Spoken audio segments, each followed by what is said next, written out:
Ada seorang syekh cerita dalam salah satu ceramahnya, cerita tentang seorang dokter perempuan di sana, di Arab Saudi. Ada seorang anak lelaki bawa ibunya. Kalau ibunya masuk ke dokter ini, subhanallah, ibunya ini gila ya. Anak-anak muda belum nikah, dia bawa ibu. Nanti ibunya tersenyum sendiri, ketawa sendiri. Masuk ke ruang dokter itu, mejanya dokter diputerin sama ibunya. Anaknya minta maaf, ya dok, kata dia, sekali-kali nanti ngeliat di televisi dokter itu ada gambarnya Ka'bah. Ibunya ngomong, nak, kau bukan nak ngomong, kamu bohong mat kau bohong sama ibu. Katanya mau dibawa umroh ibu, kata dia. Nanti diludahin anaknya, digigit anaknya, nanti kerudungnya ibunya terbuka, dipasangin lagi.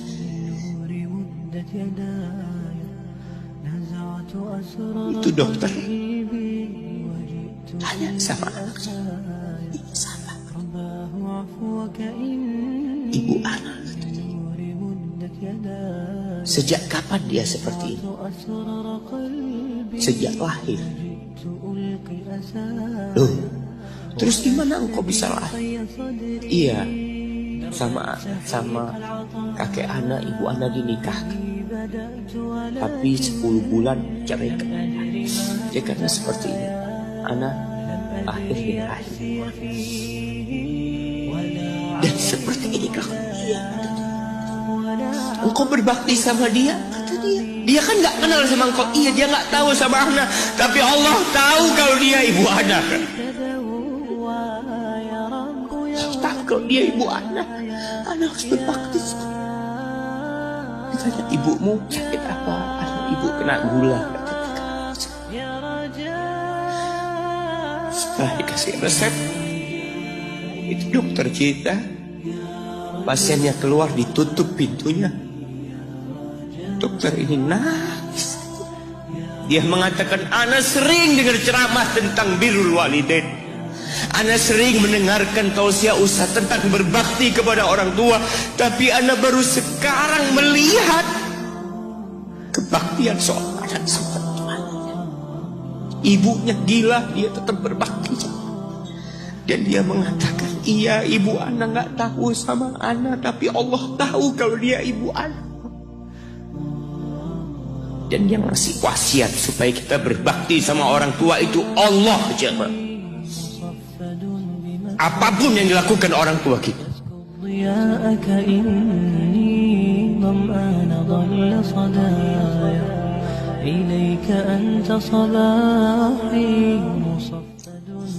Apalagi ibu.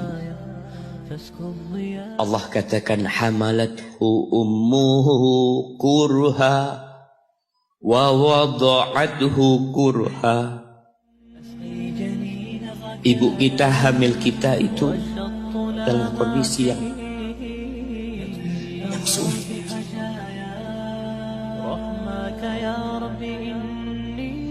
Ada ibu yang harus bed rest demi anaknya lahir. Demi kita lahir, ibu kita itu bed rest. Capek dikit keluar darah. Ada yang harus hamil kita dalam kondisi dia ditinggal sama suami. Dia harus cari nafkah. Ada yang harus muntah-muntah demi kita. Allah. Lalu kita berdiri buat ibu kita, capek.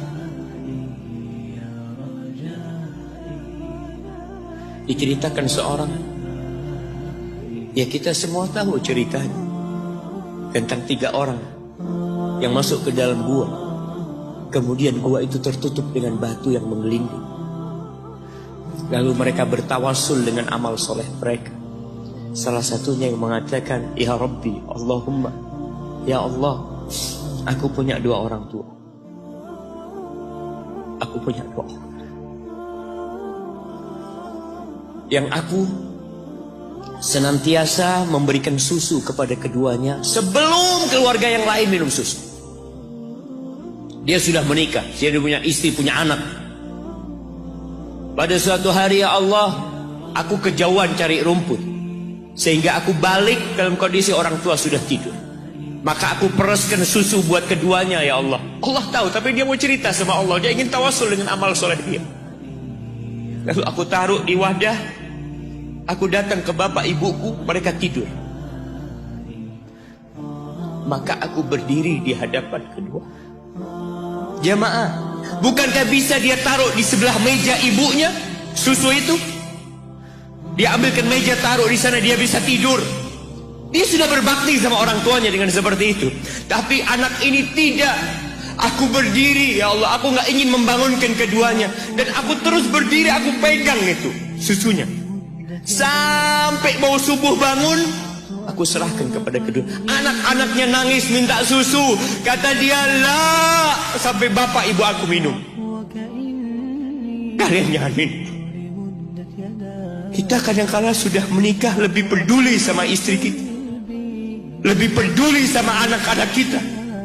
Nggak ada hadis yang mengatakan anak itu pintu surga, jemaah.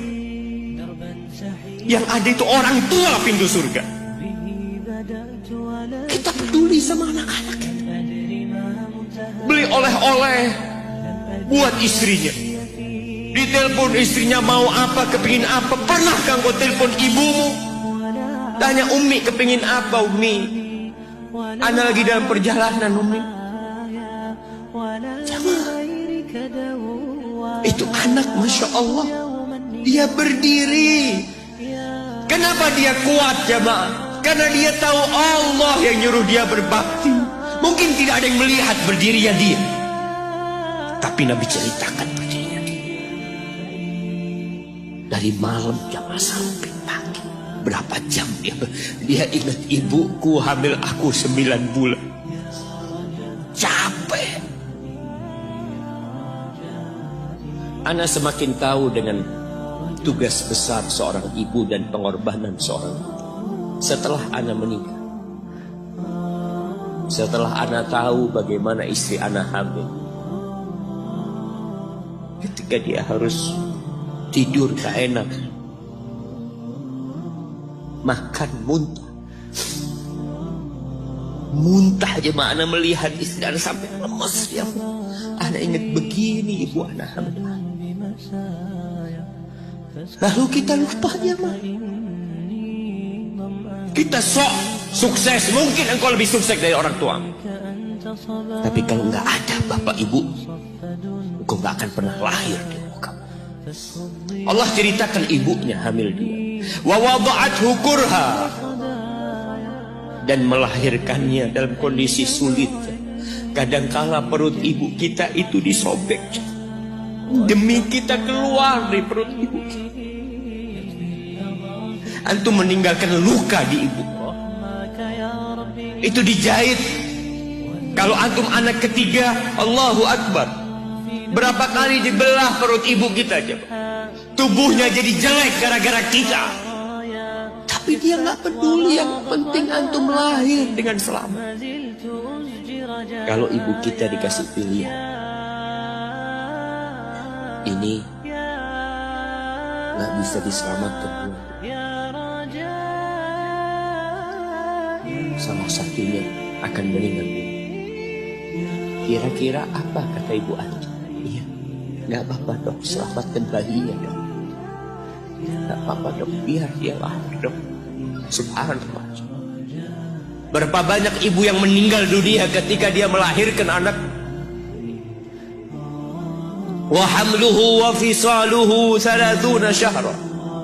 Hamilnya dan menyusuinya itu 30 bulan. Artinya bukan ketika antum lahir selesai lelahnya ibu kita. Memang ketika antum lahir dengan selamat, Allahu Akbar, ibu itu lupa dengan rasa sakit dia 9 bulan. Ibu itu lupa dengan jeritan dia mengeluarkan kita ketika kesakitan. Itu lupa. Dia tersenyum, dia bawa anaknya, ditaruh di dadanya. Allahu Akbar. Kalaupun ada air mata yang menetes, Itu air mata kebahagiaan orang tua dengan hadirnya kita di muka bumi ini. Lalu kita bisa berjalan. Kita nggak bisa apa-apa lahir.